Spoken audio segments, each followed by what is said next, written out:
आएगा जनमन अभी आईआईटीज के अंदर प्लेसमेंट का टाइम चल रहा है और हिंदुस्तान के हजारों आईआईटीएन को अभी जॉब मिल रही है। आईआईटीज के अंदर साल में 2 बार प्लेसमेंट होता है। पहला प्लेसमेंट होता है दिसंबर में, और जिन बच्चों का दिसंबर में प्लेसमेंट नहीं हो पाता उनको डिग्री कंप्लीट होने के बाद अप्रैल और मई में प्लेसमेंट का चांस मिलता है। लेकिन इस बार आईआईटी ने एक बहुत भारी इनिशिएटिव लिया है, एक बहुत भारी उन्होंने स्ट्रिक्ट रूल बना दिया है या उन्होंने डिसीजन लिया है। उन्होंने इंडिया की टॉप 20 कंपनी को प्लेसमेंट में बैठने से ब्लैकलिस्ट कर दिया है। आईआईटीज ने देखा कि यार 2025 और 26 यानी लास्ट वाले सेशन के अंदर बल्क में ऐसे बच्चे थे जिनको जॉब मिल गई, जॉब के लिए उनको ऑफर लेटर ऑफर हो गया और उनको जॉब देने का जब फाइनल टाइम आया, क्योंकि अगस्त के फर्स्ट वीक में आईआईटीज में जिन बच्चों को जॉब मिलता है या इंडिया में कोई भी इंजीनियरिंग कॉलेज से डिग्री कंप्लीट करने के बाद जो उनको जॉब मिलता है, वो डिग्री कंप्लीट करने के बाद उनको जॉब का ऑफर या तो जुलाई के लास्ट में या फिर अगस्त में ज्वाइनिंग आती है। लेकिन पिछले कुछ सालों में ऐसा देखा गया कि बच्चों को जॉब ऑफर लेटर ऑफर होने के बाद भी उनका जो सीटीसी होता है, उनका जो पैकेज होता है, उसको कम कर दिया जाता है, या फिर कई बार जो रिक्रूटर है वो कंपनियां बच्चों को जॉब का ऑफर लेटर देने के बाद भी उनको जॉब ऑफर लेटर से कुछ दिन पहले इंटीमेट करती है कि जॉब आपकी कैंसिल हो गई है।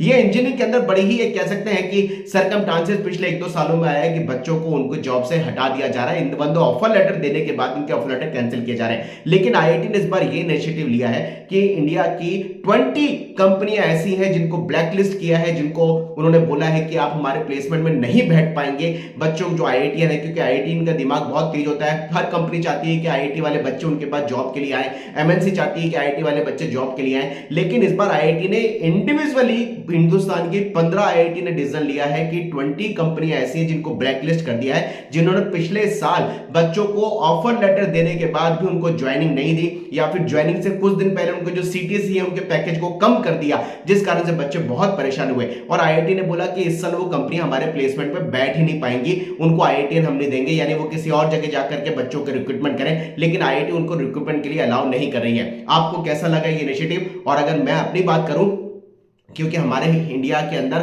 हजारों कॉलेजेस के अंदर बच्चे पढ़ रहे हैं, आईआईटी के अंदर बच्चे पढ़ रहे हैं, इंडिया में और जगह बच्चे पढ़ रहे हैं। बच्चों की कई सालों से मैं 2-3 साल से शिकायतें सुन रहा हूं कि यार इंजीनियरिंग के अंदर जॉब ऑफर लेटर देने के बाद भी कई बार कंपनियां ऐसा धोखा करती हैं बच्चों के साथ कि या तो उनके सीटीसी और पैकेज को कम कर देती है या फिर उनके ऑफर लेटर को कैंसिल कर देती है जब उनका फाइनल ज्वाइनिंग का टाइम आता है। और आईआईटी ने जो ये ब्लैकलिस्ट किया है, बहुत बढ़िया इनिशिएटिव है। कम से कम अब कंपनियों को दिमाग आएगा कि अगर आप किसी बच्चे को उसके कैलिबर के अकॉर्डिंग उसको ऑफ कैंपस आप उसको ज्वाइनिंग लेटर दे रहे हैं, ऑफर लेटर दे रहे हैं या उसको पीपीओ दे रहे हैं, तो आप उसको पीपीओ कैंसिल नहीं कर सकते, उसको आपको जॉब देनी पड़ेगी। और ना ही ऑफर लेटर में जो आपने सीटीसी या पैकेज देने का उसको फाइनल किया, वो पैकेज को आप घटा सकते हो। ये अच्छा इनिशिएटिव है आईआईटी का, ताकि आने वाले टाइम में कंपनियों की आंख खुलेगी कि वो बहुत सोच समझ के बच्चों को जॉब ऑफर लेटर देंगे और फाइनल उनको सीटीसी के हिसाब से पैकेज अलाउ करेंगे। कमेंट बॉक्स में लिखिए कैसा लगा आपको डिसीजन आईआईटी का। Wish all the best. जय हनुमान।